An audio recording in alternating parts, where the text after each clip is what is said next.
मार्गाने अगदी शांततापूर्ण पद्धतीने हे सत्याग्रह आंदोलन सुरू असून आज याचा 100वा दिवस आहे. आपल्या जगभरातील आपली लोकशाही ही फार बलशाली आणि मोठी लोकशाही असून या लोकशाही देशात आपलं मत मांडण्यासाठी आम्हाला पूर्ण सहकार्य पोलीस प्रशासन, महाराष्ट्र शासन यांनी पूर्ण सहकार्य केले असून आज गेल्या 20 ते 25 वर्षापासून जे कंत्राटी स्वरूपात कर्मचारी कार्यरत आहेत, शिक्षण विभागाचा गाडा चालवत आहेत, प्रशासकीय बाबी आणि विद्यार्थी शिक्षकांना मदत करणारा महत्त्वाचा घटक म्हणजे समग्र शिक्षा अभियान या योजनेतील कंत्राटी कर्मचारी हे आपल्या न्याय हक्कासाठी इथे आझाद मैदानावर एकच मागणी करत आहेत की व त्यांना शासन सेवेत कायम करण्यात यावे.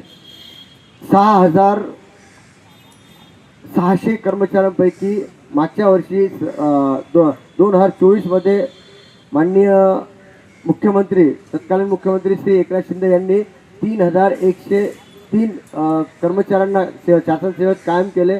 अगदी त्या धर्तीवर आणि माननीय सर्वोच्च न्यायालय यांच्या निर्देशानुसार 10 वर्ष ज्यांनी करार तत्वावर कार्य केले असेल अशा सर्व कंत्राटी कर्मचाऱ्यांना शासन सेवेत कायम करणे हा त्यांचा अधिकार आणि त्यांची रास्त डिमांड असून त्यांना कायम करण्यात यावे असा हा त्यांचा निर्देश आहे.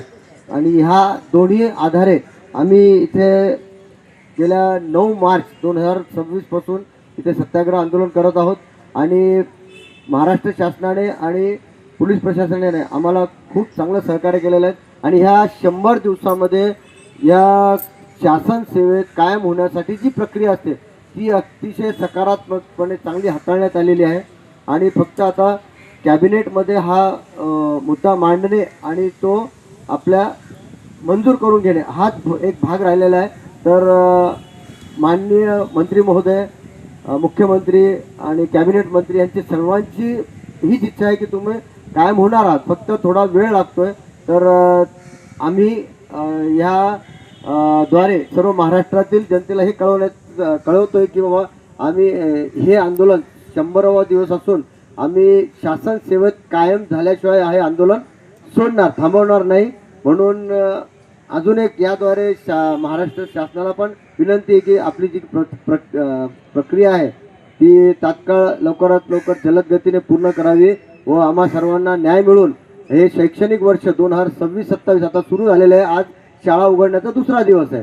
आमचे अनेक बांधव आज शाळेवर आहेत. आम्ही कालपर्यंत शाळेत होतो, आज परत इकडे आलेलो आहेत.